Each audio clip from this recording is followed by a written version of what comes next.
Indonesia. Hai, saya Fitri Dan saya Yeni. Nama saya Trihastuti. Assalamualaikum warahmatullahi wabarakatuh. Salam Gubuk Apung. kompak tanpa latihan udah ya. Hadirin sekalian, Bapak dan Ibu, tolong ini pintunya ditutup dulu. Itu ya. Maklum, suasana podcastnya darurat ya. Oke. Ibu siapa namanya? Ibu Anissa. Bapak. Ibu Anita, sampaikan salam kepada hadirin sekalian dan perkenalkan nama diri sendiri. Assalamualaikum warahmatullahi wabarakatuh. Halo, perkenalkan nama saya Ibu Anissa, bisa dipanggil Nisa atau juga Anis.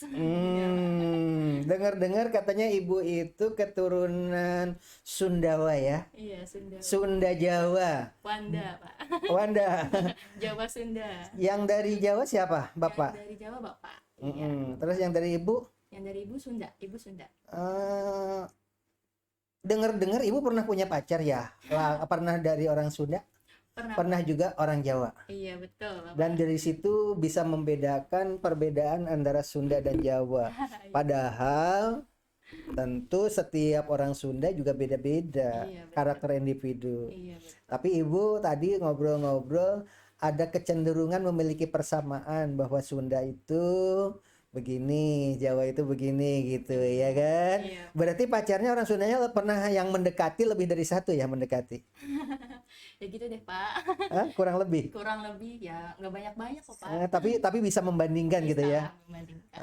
Minimal orang Sunda juga yang mendekati dulu lebih dari satu sehingga bisa membandingkan. Orang Jawa juga sama. Iya gitu. Emang usia berapa? 23 tahun, Pak. Oh, berarti pacarnya udah banyak banget ya. Nah, bukan pacar ya, Deket tapi doang, ta'aruf. Ta'aruf. Mm-mm. Mengenal doang, Pak. Mengenal doang. Apa sih perbedaannya antara Sunda dengan Jawa itu menurut yang pernah Ibu alami secara alami? Bukan teori ya. Iya.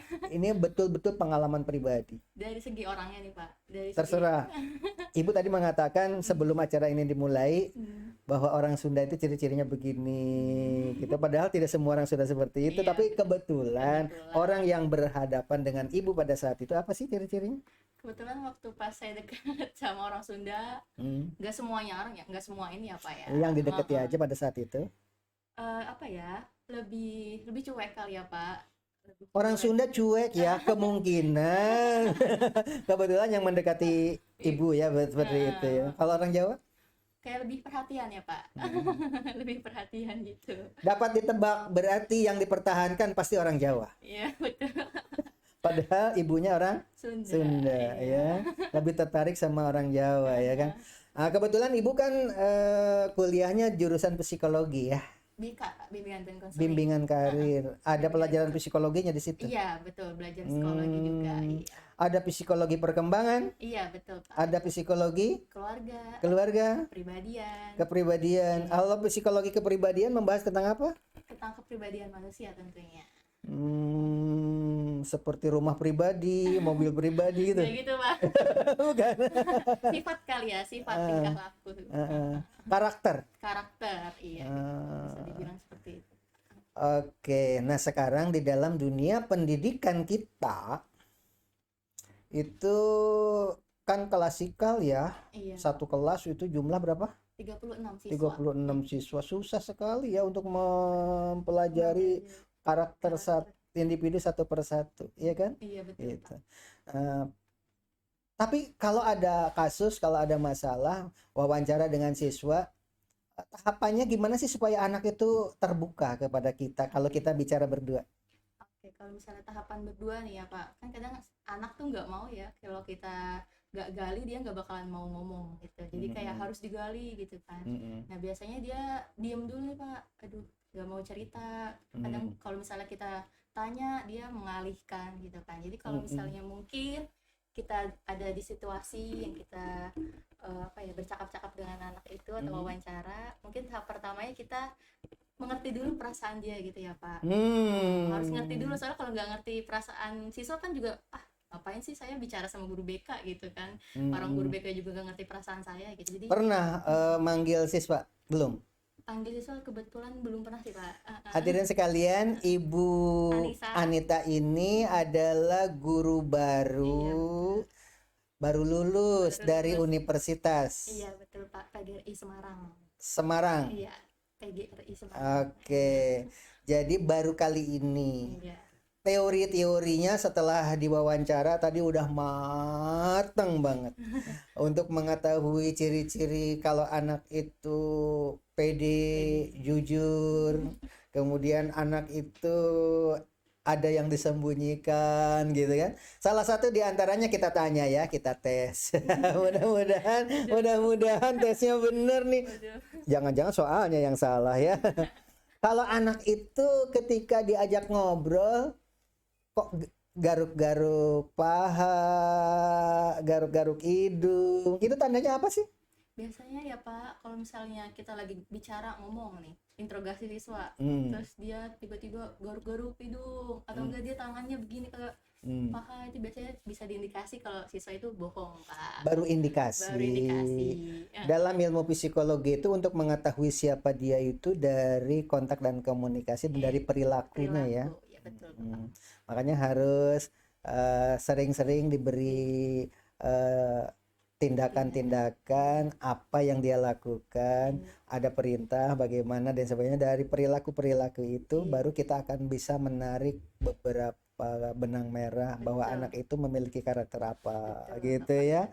Kalau anak berani kalau diajak bicara natap mata.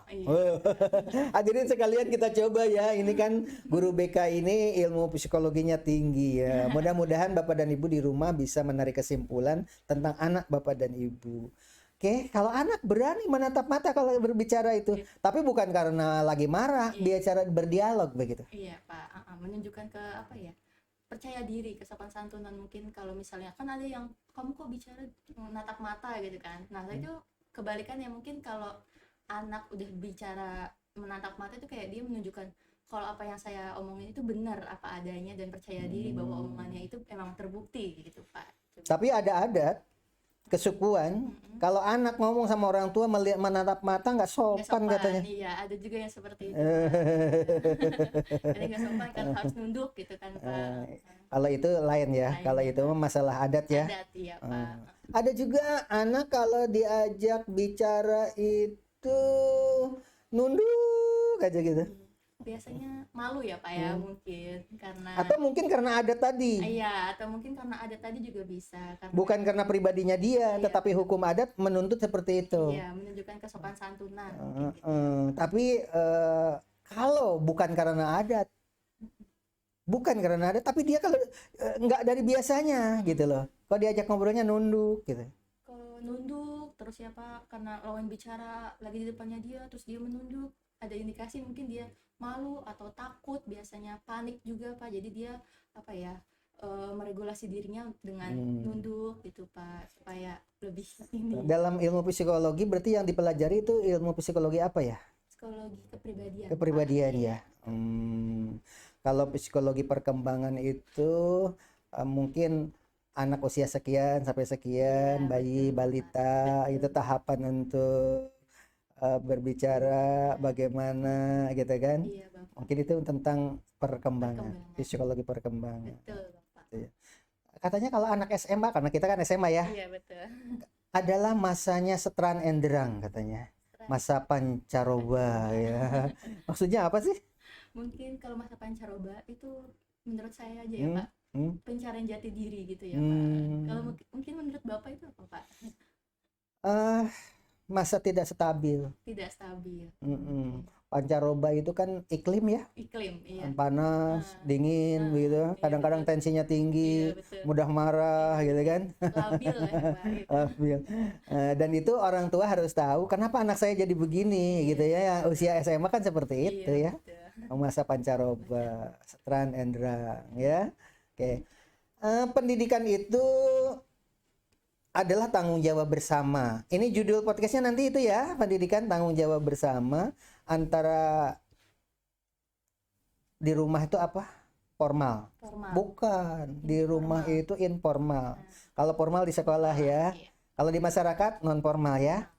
Jadi tanggung jawab orang tua, pemerintah dan masyarakat. Sekolah termasuk pemerintah ya kan? Iya.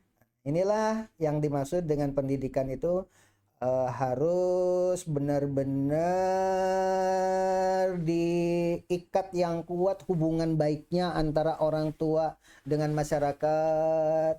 Masyarakat itu bisa kaum pedagang, Pedagang, apalagi RT, RW, tetangga, tetangga. apalagi ya yang namanya masyarakat itu semuanya adalah mengajari anak-anak kita. Makanya kalau belanja harus ada ijab kabul. Kalau belanja itu harus orang dewasa katanya, kalau menurut hukum agama tidak boleh anak kecil. Tapi kalau untuk belajar kan boleh saja ya kan.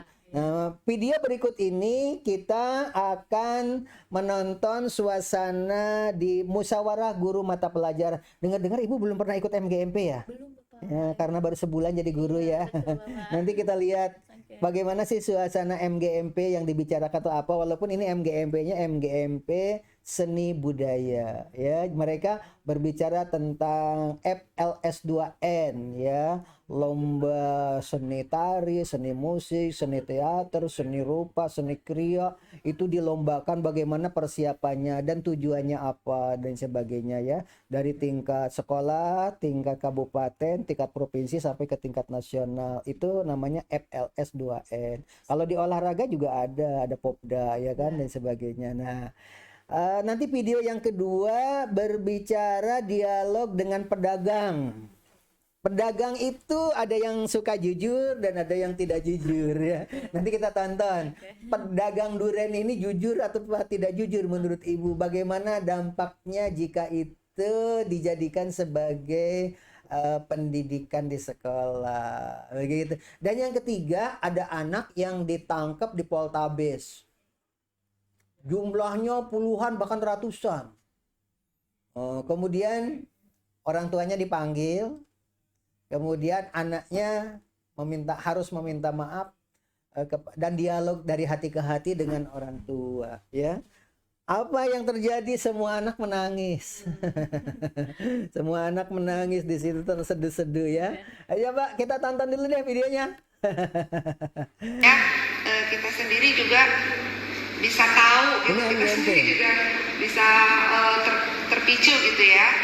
Penarinya jangan cuma satu apa, jangan tunggal. Iya, kategorinya nanti mungkin akan diusulkan lagi dari forum MGFP. Nih, saya bacakan aja kemarin hasil rapat dari yang diinikan sama yang diwakili sama Pak. Nanti disikat Siapa dulu di namanya, tengah-tengah sama ya. Pak Iwan. Nanti dilanjut bisa kan ya? Iya, lanjut aja Kemarin dulu. saya belum sempat share ya. Ini hasilnya.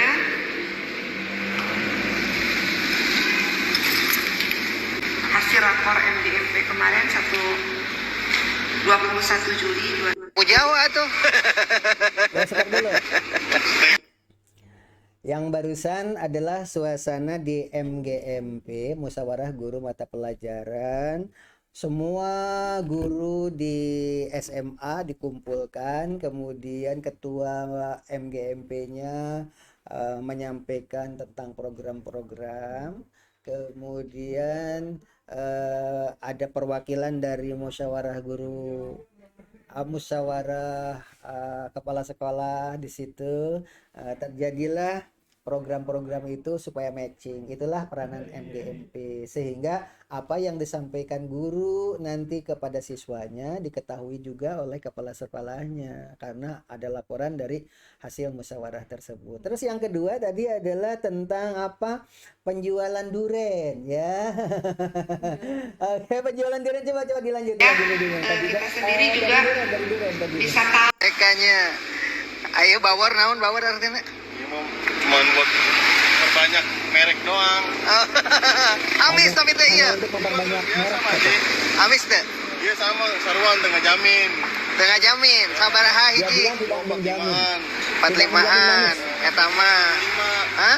ngambil 275. 275. Kalau dia Tapi tengah 75.000. jamin. Nggak jamin iya mah. Lamun montong lokal nggak Tapi jamin. dia tidak bisa Mana? menjamin. Kemana? Iya. Sabaraha hijina? 4 kilo 85. Oh di Nah, kalau kilo. ini 1 kilo Main berikan 85. anu hijian mah eta lah. Dia Sing siap kira-kira memberi eta nu jaminan. amis nu mana? Iya milih sorangan tadi. Embung ah. Nah itu Bandung iya. Kalau yang sana itu yang tidak dijamin Beda, milih sendiri. temennya milih sorangan. Tama milih sorangannya. Milih sendiri katanya. Eta sakit sabar eta tah. Eta, Geus menang-menang. 105. Sah? 105. Tadi 100. Iya salah Pak ya 85. 95. Oh iya 85. Sakit itu 85. yang telah membersihkan Stop dulu. Ini tadi tukang duren yang sebelah kiri itu dia tidak bisa memberi jaminan rasanya enak atau tidak. Mereknya Bawor. Ngapain dikasih merek ini ya biar rame aja katanya, merame-ramein biar banyak merek katanya. Bawor. Tapi dia tidak memberi jaminan. Harganya berapa tadi katanya? 75.000. Dua. 75.000 dua. Kalau satu beda lagi harganya katanya itu kan, dia mengatakan seperti itu. Tapi pembelinya harus milih sendiri, dia nggak mau. Silahkan milih sendiri dan dia tidak memberi jaminan. Itu yang merek merek duren Bawor katanya begitu. Tapi yang satunya lagi adalah duren montong. Harganya tadi berapa 1 kilo? 85 ya, Pak. 85.000 katanya, seperti itu tuh dialognya. Dan dia memberi jaminan. Kalau manis gitu ya, Pak. Iya, pokoknya kalau tidak manis kembali. Dia bilang memberi jaminan seperti itu. Ini adalah pembelajaran juga ya kan? Iya. Itulah pembelajaran di masyarakat seperti itu. Tapi ada juga pedagang tidak terbuka, ya kan? Ada dirahasiakan dan lain sebagainya. Tapi ini kelihatannya terbuka banget ya. Iya, Pak. Tinggal dijamin manis gitu ya. Bahkan dia memberi jaminan kalau tidak manis dikembalikan. Kalau yang merek apa tadi? Montong katanya. Tapi kalau di Sunda tuh montong tuh jangan ya. Emang ya, Pak? Iya di Bekasi kan gitu ya. Montong gitu katanya. Ya, bahasa Bekasi ya. Montong tuh jangan gitu ya. Kalau di Jawa jangan tuh itu. Apa ya? Sayur. Sayur. Oh Iya. iya, Pak. Iya, Sayur, ya. pernah ada orang Sunda datang ke Jawa gitu. Ini ikan goreng, ini nasi kebuli, ini nasi uduk. Nah kalau ini jangan.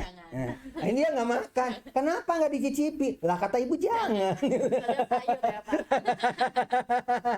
Oke, kita sekarang video yang berikutnya adalah peristiwa siswa ditangkap Poltabes ya kalau nggak salah. Coba di videonya tadi ya. Bagian akhir ya. Disetel aja dulu kemudian dipercepat. Ya, kita sendiri juga bisa tahu. Ya, masih baik yang telah menyuapi kalian saat kalian tidak bisa makan, yang ngajari kalian jalan saat kalian tidak bisa berjalan. Itukah yang kalian berikan? Balasan itukah yang kalian berikan kepada orang tua kalian? Minta maaf, cium kakinya ibu kalian, bapak kalian, cium. Ayo minta maaf. Sabarin nak ya. Hanya mama nak.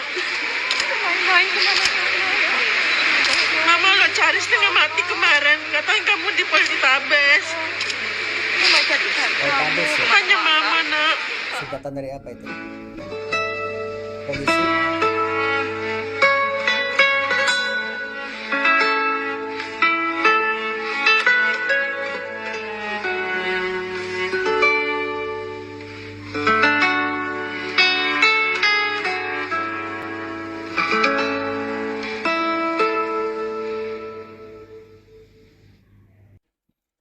Oke, itulah pendidikan tanggung jawab bersama ya. Apa yang kita pelajari di kampus seperti yang Ibu jelaskan tadi harus diterapkan di lapangan yang sesungguhnya. Begitu juga tentang ilmu-ilmu yang ada di masyarakat kita bawa juga ke sekolah begitu. Dan mungkin nanti peristiwa yang tadi Bu, itu anak yang bermasalah tadi yang ditangkap di Poltabes itu, anak-anak SMP itu ya. Anak SMP itu ya, Pak. Itu akhirnya dikumpulkan dan orang tuanya dipanggil sampai menangis seperti itu. Itu boleh, itu bagus ya. Kalau menurut Ibu gimana kalau itu dilakukan di sekolah? menurut saya kalau dilakukan sekolah kayaknya apa ya, bisa, kalau bisa seperti itu ya Pak, suatu kegiatan yang positif ya Pak ya. Oh gitu. Iya Pak. Jadi kalau ada masalah dengan anak, orang tuanya dipanggil gitu. Bagus menurut Ibu. Gak harus ada masalah ya Pak ya, karena kan apa ya, sesuatu apa ya, siswa itu kan memang harus apa ya, komunikasi antara orang tua dan juga murid juga dengan guru gitu ya Pak. Jadi nggak perlu ada masalah, walaupun ada apa ya, memantau perkembangan siswa lah istilahnya seperti itu. Oke, hadirin sekalian yang ada di rumah, para orang tua, jika nanti di SMA Gubuk Apung ini memanggil orang tua, bukan berarti ada masalah. Betul, Pak. Mungkin ingin mengetahui bagaimana anak-anak itu belajar di rumah, apalagi mau ujian nasional, gitu kan? Ya, betul. Atau mungkin juga masa depannya anak itu mau kemana, kan harus dikawal. Mungkin dengan cara mengarahkan bimbingan belajar ke kedokteran itu, ini yang harus diperdalam karena persaingannya ketat, begitu ya kan? Bapak. Atau mungkin juga orang tua itu dipanggil, tidak menutup kemungkinan karena ada kasus. Iya betul. Tapi tidak selamanya, Tidak ya kan? Jadi kalau ada kasus berat, mungkin kalau tidak terlalu berat, jangan sampai bikin drop ya. Iya, Jadi bisa diselesaikan, bahkan bila perlu ditutupi, aibnya jangan sampai mencuat ya, selagi memang bisa diperbaiki, cukup seperti itu. Iya. Tapi kalau pelanggarannya sudah terlalu berat, mungkin bisa ya dengan Pak. cara seperti itu. Gimana menurut pandangan Ibu? Ya, menurut saya ya seperti yang tadi Bapak bilang seperti itu ya. Karena memang kan siswa emang harus butuh bimbingan antara orang tua dan juga guru, harus saling bekerja sama gitu ya Pak ya, agar memang tujuan dari perkembangannya dia atau apa ya, tugas perkembangannya siswa itu dapat memenuhi pencapaian dia gitu loh Pak. Seperti itu sih. Oke, demikian Bapak dan Ibu di rumah serta para siswa. Mudah-mudahan bisa diambil intisari dari pembicaraan ini untuk perkembangan dunia pendidikan kita. Demikian barangkali, wabillahi taufiq wal hidayah. Wassalamualaikum warahmatullahi wabarakatuh. Salam. Gubuk Apung. Assalamualaikum warahmatullahi wabarakatuh.